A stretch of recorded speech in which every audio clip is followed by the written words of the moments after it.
Gorgeous music. Thank you. President of the Federal Republic of Germany, Dr. Steinmeier, Mayor of Berlin, Minister for Culture and Media, Dr. Monica Grütters, Director of the Humboldt Forum, Professor Dagalo, ladies and gentlemen, good afternoon. Actually, good morning-ish. It's almost afternoon. Thank you for having me here. When I was researching my second novel, Half of a Yellow Sun, which is set during the Nigerian-Biafran War that started in 1967, a woman told me a story about her elderly father. It was early in the war, and they were in their Biafran hometown, feeling relatively safe because the war seemed far away. Then suddenly they heard the loud, terrifying sounds of bombing very close to them, and they knew that they had only minutes to leave their home and run into the interior for safety before the Nigerian soldiers arrived. The elderly father was a wealthy man, but the only thing he rushed to take with him was his ikenga, a piece of wood, a beautifully carved piece of wood. But it wasn't just a piece of wood. It was also the repository of spiritual meaning. The ikenga represented his chi, his personal spirit, as well as his ancestors, his guardian angels. I was struck by this story. This man, facing the possibility of never seeing his home again, chose the thing that mattered most to him. Of course, he cared about his material possessions, but he believed that those could eventually be replaced, while his ikenga was irreplaceable. There are ikengas in various museums all over the world today, and it is easy to forget as we stare and admire them behind cold and clinical glass barriers that these are objects that are religious, spiritual, sacred. Art lives in history, and history lives in art. Much of what we call African art are also documents that tell stories. Some are literal in their storytelling, like the beautifully ornate Benin stool that was sent to the Oba of Benin by his people when he was exiled by the British, and which he looked at and immediately could deduce from the carvings the state of his British plundered land. Other sculptures and carvings are more metaphorical. They speak to the dignity of a people, to their worldview, to their aspirations. Some of the early Christian missionaries across the African continent were very keen on destroying African art. Carved African deities, which they told the Africans were just magic. I cannot help but wryly wonder what could be more magical than the story of a man who dies and then magically rises again, a man who also manages to magically give his body as bread. And I say this, by the way, as a newly returned Roman Catholic. The point is that belief systems vary, and as long as they feed the spiritual needs of a people, they're valid.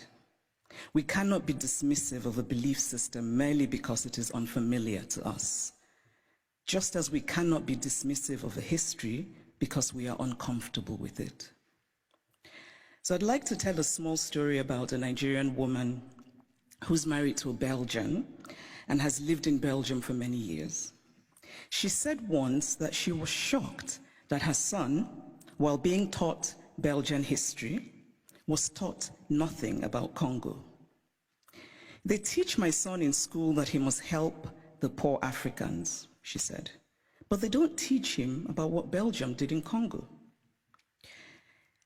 Now, if her son does not learn that the modern Congo state began 100 years ago as the personal property of a brutal Belgian king who was desperate to get wealthy from ivory and rubber, If Hassan does not learn that the hands of Congolese people were chopped off with rusty axes for not producing enough resources to meet a task, because we collectively acknowledge that it is so.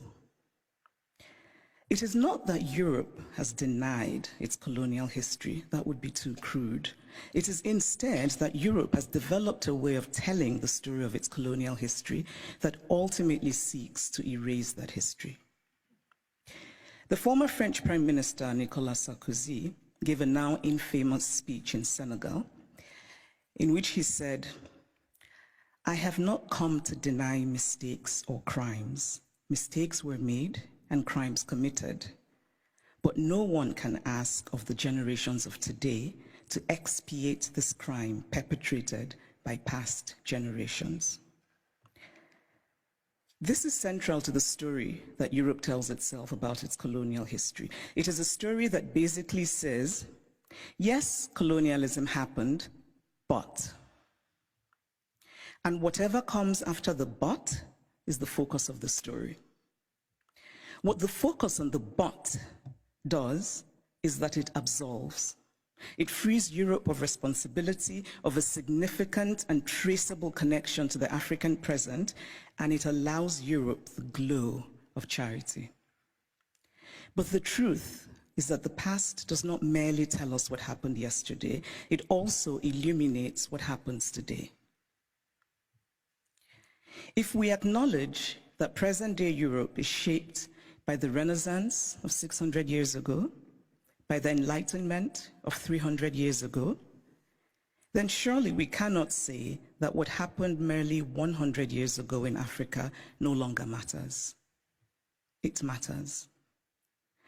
We are gathered today in this reconstructed palace, a beautiful place, but also a place that represents Germany's nostalgia for imperial times. When Kaiser William II lived here, German troops were killing children, women, and men in Southwest Africa. This building says that German history matters, even in a romanticized form. The history of Africa and Asia and Latin America must matter as well. We cannot pick and choose which histories and which points of view still matter, because to do this would be an ugly exercise of brute power. And speaking of power, here's a headline I just read in a German publication. The headline says, "Where do Africa's treasures belong?" Now imagine this headline differently. Imagine if it said, "Where do Germany's treasures belong?" It would be a redundant question, because of course, Germany's treasures belong in Germany. But the question would never even be asked, because there would be no circumstance in which it would be, because of power. And so it seems to me that what we are fundamentally grappling with in this space, in all of these questions about the Humboldt Forum, is power. Unequal power, how we navigate unequal power relations. And there's always been, to me, something shabby about unequal power relations. The victory feels colorless, almost unearned. So I spoke of Belgium and its colonial history, but what of Germany and its colonial history? Do school children here learn about Namibia, what was called the German Southwest Africa? Do school children know that 100,000 Herero people were murdered by the Germans? Do they know of the wells that were poisoned? Do they know of the women used as sex slaves and others as slaves in German camps? Do they know of the Nama people killed and of the Maji Maji revolt in German East Africa? And why should they know? Because to tell only one part of a story is essentially to lie. A story is true only when it is complete. Germany is Beethoven, and Germany is Bach, and Germany is also its colonial atrocities that have resulted in hundreds of African skulls being stored in the basement of museums here in Berlin, skulls of men whose spirits cannot be at rest, men who could well have been my great-grandfather had I happened to have been born in Eastern rather than Western Africa. It is only fair to fully own all of the stories of Germany. All countries have parts of their pasts that they're not proud of, that they would rather forget. But it takes courage to face those parts and bring in some light. And this is a time for courage. The courage to hear dissenting voices, such as those of the people who are outside right now protesting. They should be heard and included. They have valid concerns. The courage not merely to say, we take your criticism, but to follow it with action. The courage to say, we were wrong. The courage to say about art acquired illicitly, this is not ours. Tell us what to do with it. The courage to do provenance work and to actively use local knowledge. The courage to act and to act now and not become crippled by endless planning and endless talking. The courage to believe that it can be better. We cannot change the past, but we can change our blindness to the past. And why, by the way, is the term ethnological used for art from certain parts of the world and not art for other parts of the world? And then in discussing some of this art that we term ethnological, and I would argue that the language itself already suggests a hierarchy of value, when we talk about this art that was stolen, we're told that they cannot be returned to Africa, for example, because Africans will not take good care of them. It is not merely condescending to say, I cannot return what I stole from you because you will not take good care of it. It is also lacking in basic logic. Since when has the basis of ownership been taking good care of what is owned? This position is paternalistic arrogance of the most stunning sort. It does not matter whether Africans or Asians or Latin Americans can take care of the art stolen from them. What matters is that it is theirs. The brilliant Nigerian artist Victor Hikameno put it much better than I could, and in very Nigerian terms. He says, if I come and steal your wrapper, and I say I won't give you back your wrapper because you will not tie it properly around your waist, or you will not wash it well, and so the colors will fade, or this or that, all are irrelevant. The wrapper is mine, and I can do with it what I will. Give me back my wrapper because it is mine. The metaphorical wrapper, for those of you who are befuddled by wrapper, it's a piece of cloth, should be returned for the reason that Hikameno illustrates, which is respecting the property of others, but also because Europe has defined itself as a place of certain values: progress, liberty, fraternity, tolerance, individual rights, and most of all, the rule of law. A nation that believes in the rule of law cannot possibly be debating whether to return stolen goods. It just returns them. And so if the dignity of those from whom the art was stolen does not matter, then surely this idea should matter, that Europe should be what it claims to be. Live up to the ideals with which you define yourself. I should pause here and note that sometimes these conversations run the risk of sounding like empty moralizing, or like asking for the impossible or the unrealistic, or insisting on an unattainable purity and perfection. Obviously, I don't think everything should be sent back to the countries from which they came. Not everything was stolen. But those things that are sacred, those things for whom people were killed, those things that have in them the stains of innocent blood, should be returned. Obviously, we do not have all the information. There are facts lost in unrecorded history, but we can draw reasonable conclusions based on information that we do have. We can deduce, for example, that the Ngonso, the beautiful sculpture of the founder and guiding spirit of the Nso people of Cameroon, a former German colony, could not possibly have been obtained under benign circumstances. Because why would you willingly give up your guiding spirit? It is also important to remember that not all wounds are visible.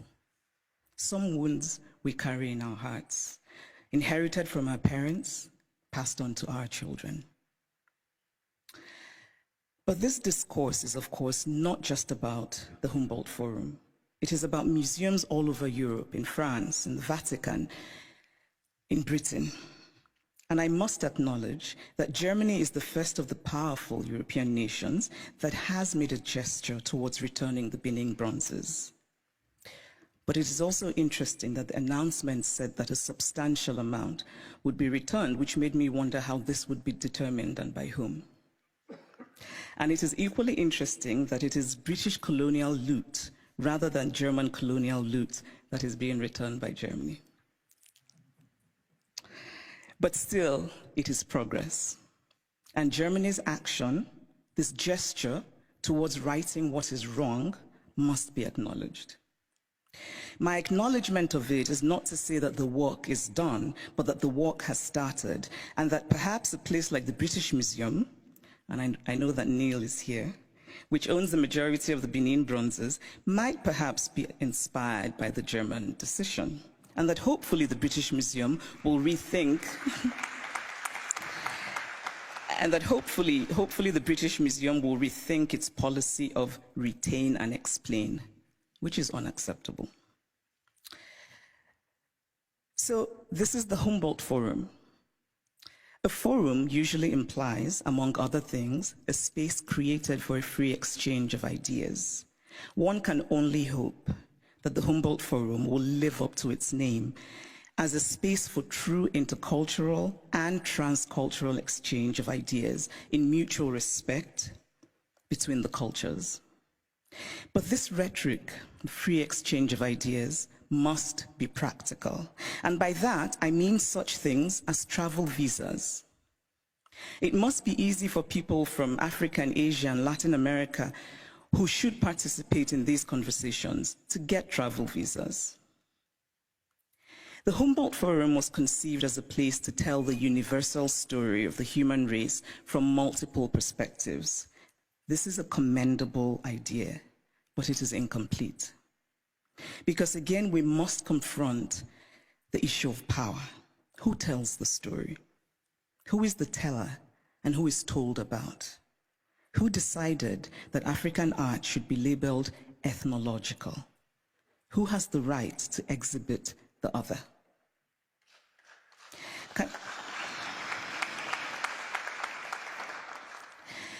Can the Humboldt Forum be an opportunity? Can it become, among other things, a project of remembering, solemn, honest, mutual, and respectful? In conclusion, I want to say that I believe very much in dialogue. And I really believe that we can recreate the world by acting more courageously.